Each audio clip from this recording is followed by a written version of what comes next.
This is the day. Nagsugal ka pero di kulong. Mukhang walang tanim, di ba?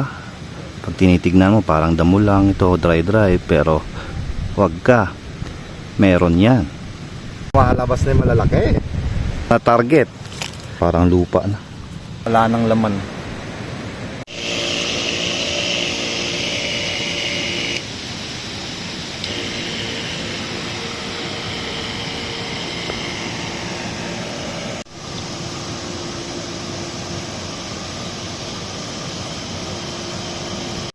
Hello guys, good morning. Bali ngayon, today is September 26, Huwebes 2024. Bali itong araw na to, ito yung pinakahihintay namin mag-asawa. Siyempre tayong lahat na farmer, ito yung pinakahihintay natin. Bali sa araw na to, gagawin po natin, mag-harvest na po tayo ng patatas. So yun, kaya umpisa na po natin. Bali ito po yung gagamitin natin. Tawag dito sa amin suwan. Ano, bali bakal to. Yung iba ginagamit po nila speeding fork. Tsaka yung iba naman kahoy na ganito rin, pinatulis. Yan o. Ayan, bali ito, may nahukay na po kami dito. Yan o. At least may mga malalaki, mix size. Bali ganito kasi proseso niyan. Bubungkalin po lahat yan, iipunin, tsaka mamaya pag natapos na, saka natin isusorting. So yan, isa na po tayo dito.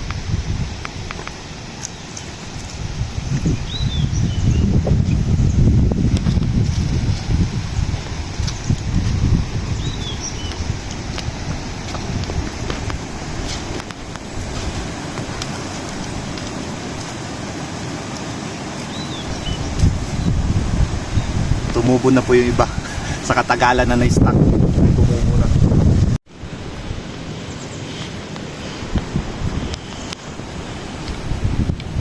Konti lang yung bunga. Ganun talaga. Bali itong pananim po natin, umabot na po ng 4 months. Pagkalinis po natin, i-stock po natin ng mahigit dalawang linggo para tumigas po yung balat.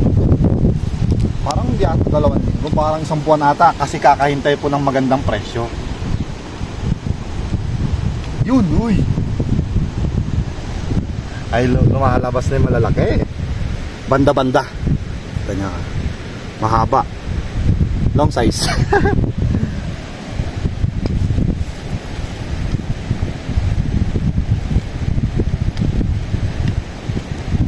Maliliit, kunin din natin.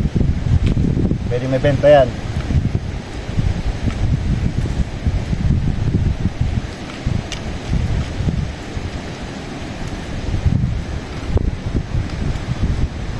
Ang style po pala nun, bali ito, pag naguhukay po kami ng patatas, ito yung bali 1, 2, 3, yung pangalawang kama, yun po yung inuuna namin kasi doon namin iniipon sa mismong pangalawang kama. Bali ganito yung style niya, 1, 2, 3. Yung pangalawa, dito natin ipunin lahat. Ito, saka yung unang plat, saka pangatlong plat, dito may lalagay sa pangalawa. Ganon din mangyayari doon sa susunod.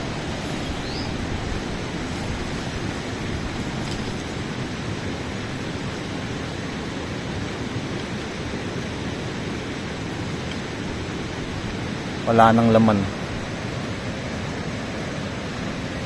Sabinhi siguro to or dagdag na bunga, wala na. Nakumpos na sa lupa. Kakahintay na magandang presyo. Bali pala ang presyo ngayon ay kahapon, bali basehan lang natin, kahapon nasa yung malalaki, yung jumbo nasa 38.40. Yung susunod doon nasa 33 to 35. So hindi din po natin alam kung ilan yung maabutan natin. Yun nga, ito yung sinasabi, yung lagi nilang sinasabi na ang farming, ito po yung legal na sugal. Alam niyo po kasi bakit legal na sugal? Kasi ito po yung trabaho na kapital ka ng kapital, labas ka ng labas ng pera, hindi mo alam kung may babalik ba o kung may bumalik, laking pasalamat. Pero pag wala, yun, sugal nga, di ba? Katulad ng sa sugal, ganun din ang farming. Pero ito, legal to. Hindi illegal, hindi tayo pwede makulong. Nagsugal ka, pero di kulong. Ayun, sana malalaki makuha natin. Or marami-rami. Siyempre, ganun talaga, may maliliit pa rin. Ganun talaga ang patatas. Kasi mahirap din kung puros malalaki po yung makukuha natin, walang maiiwan na binhi. Kawawa naman tayo, wala tayong may stock na itatanim sa susunod. Pero pag malalaki naman, marami kang may bebenta, maraming babalik. Ayan na po mga ka-garden, medyo malapit na po kami sa kalahati. Medyo, yun lang, regular po yung bunga ng iba. Madalang naman, pero yung iba malalaki din naman yung bunga.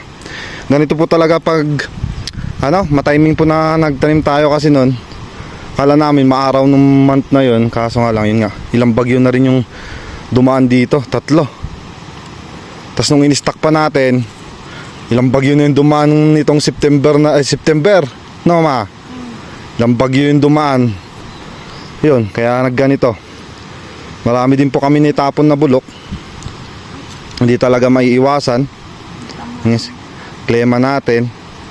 Kita nyo kung gaano kadalang. Medyo makunat pa ba ma? Na target. Ulam na lang. Pangulam. Ayan o, dalang. Sa akin dito yung hinukay ko dito kanina. Ayan lang yung bunga. Okay, hindi natin alam nga kung gaano karami pag pinagsama yung 3 plat. Ganito sana lahat, no? Oo, lalaki. Ganda, sa lang, tutuusin lang, maganda yung skin. Oo, kahit balibag mo, hindi magagasgas. Oo, yun naman kagandahan ngayon. Nakapal, oh. Kasing kapal na mukha ko ata yung skin eh. Ayan. Hindi nagagas. Hindi basta-basta nagagasgasan. Pag gasgasin kasi, di ba, lagi yung sinasabi, mura lang yung kuha, mas mababa. Sakto pag natapos ka dyan, may merienda tayo. Bali ang oras po pala natin is, ayun no, 10:30. Alas 8.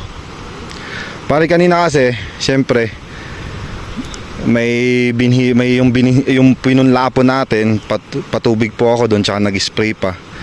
Kaya medyo late po tayo nag-umpisa dito, pero maaga kami nakarating dito ni Mrs. Nasa 6:30 dito na po kami. Makunat talaga? Tigas yun. Ganun na ho. Tis lang. Bali dalawa lang po kami ni Mrs. Kaya kasi yun nga, at least mapipili pa po namin yung magaganda, mapili ng husto. Hindi porket hindi kami nagtawag, or pag nagtawag din man lang kami, mas mabilis naman po yun. Mapipili din po ng maayos, kaso nga lang minsan kasi pati magbubuhat mabilisan. Tsaka para mga ka-garden, aminin ko na, para makatipid po kami. Bali kahit ilang araw po namin harvestin to, okay lang. Kung makakapal lang sana yung bunga, pagtatawag sana tayo, di ba? Kaya nga Kung medyo mahal siguro yung presyo. Yun din. Kahit pa paano makabawi po kami magkano po kasi yung expenses dun sa magbubukay.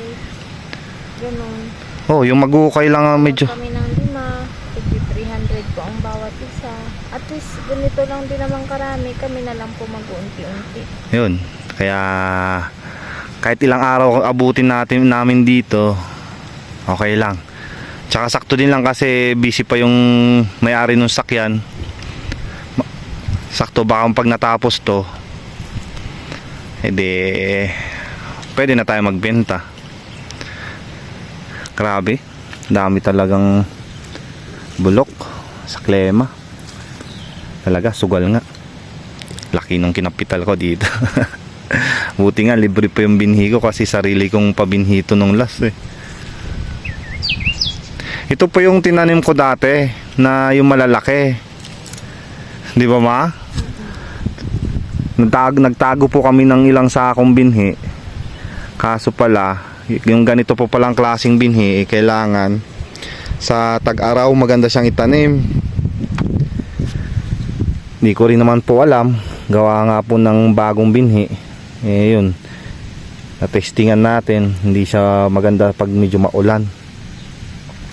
Pero in fairness kahit pa paano. Yun. May malalaki siya. Madalang lang.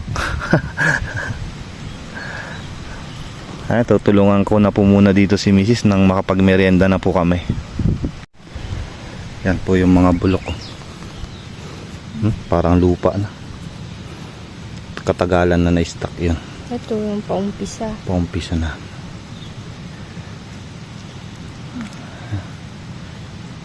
Tingnan mo parang lupa ano. Ang baho nito mga kagado. Ayan nga. Tapon na natin. Na makapagmerienda na tayo.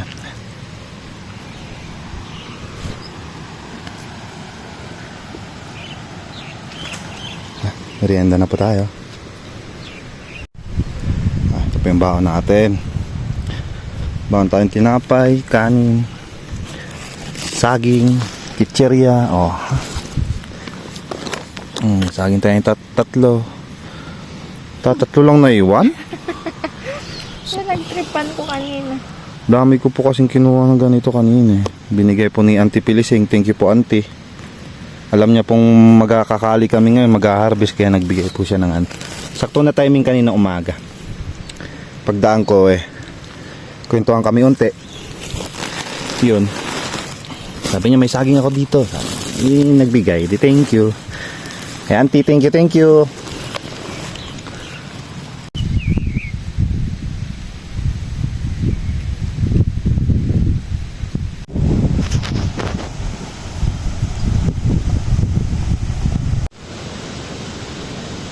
Mamimili na po tayo.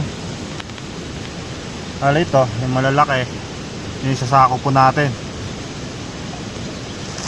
Sobrang mainit na po kasi ngayon, kaya di pa namin itutuloy maghukay.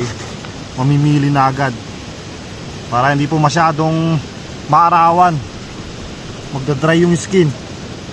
Mamaya masungreen pa, tsaka yun, matigas na nga yung ibang lupa. Tanggalin natin itong mga bulok.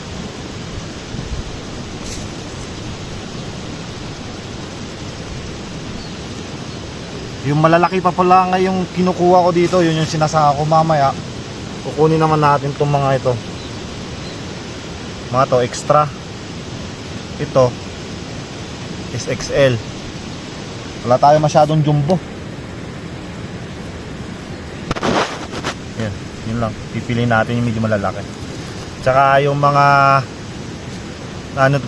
nadali ng ating suwan, panghukay, gigilid lang natin yan, pang ulam. Kung sino pa yung nagtatanim, reject yung pinang-uulam. Isipin mo, sayang din kasi may benta. Gawin pera.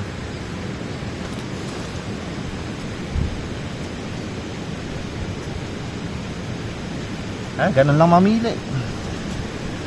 Tatanggalin lang po natin yung ibang. Iniwanan ko yung sun green kasi pag napunta sa trading post to, sisiparit nila to. At least tayo dito, pag pumunta doon, nito. Bawasan na natin yung tinlupa.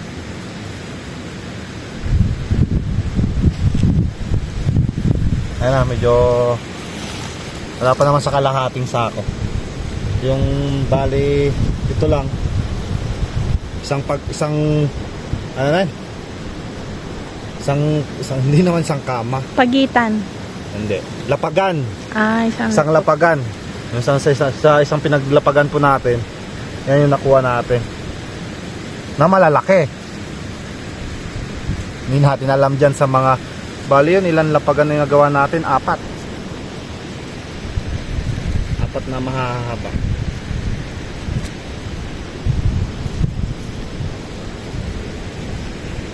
Ayun, oras po natin ay 11:10. Parang kanina lang 10:30. Kapag merienda ng konti, ayun, grabe na yung araw natin. 11:10 yan, kalahati pa lang natin. Ayun, lipat naman po tayo dito sa kabila. Uy! Dito may kabigatan. Nasa ano na siguro? 20. Pag patatas kasi iba yung bigat eh. Parang padiin. Pag sa mga gulay-gulay na dahon, mga 20 kilos, hindi masya, parang magaan. Pero parehas lang. Yan ngayon, sabi nila na parang ka nagbubuhat ng bato. Oo, parang nabubuhat ng bato. Padiin yung bigat niya.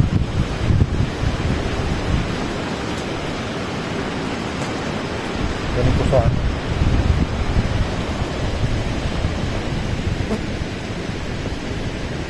Ganda.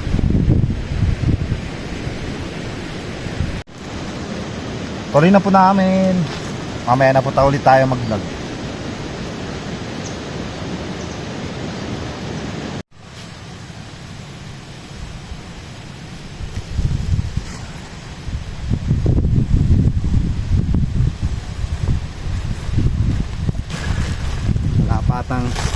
Lipatan na natin mapupunis ang sako. Ay, mapupuno pala.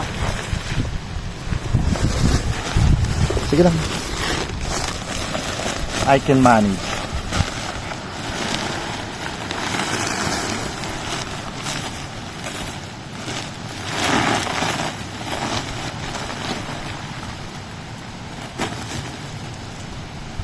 Hindi ko pa napansin, no? Pag ganyan mo, ganda. Bubok. Tubig.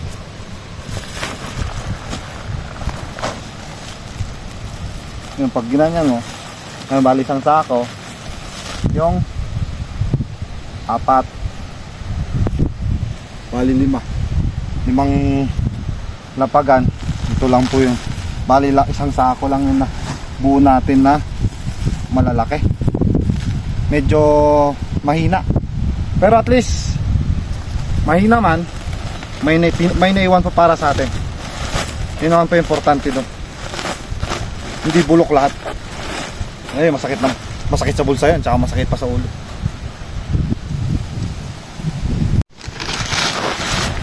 So yun mga kakarin, bali dito na po ulit nagtatapos ng ating vlog. Kita-kits po ulit tayo bukas. Thank you po na marami sa inyong walang sawang suporta.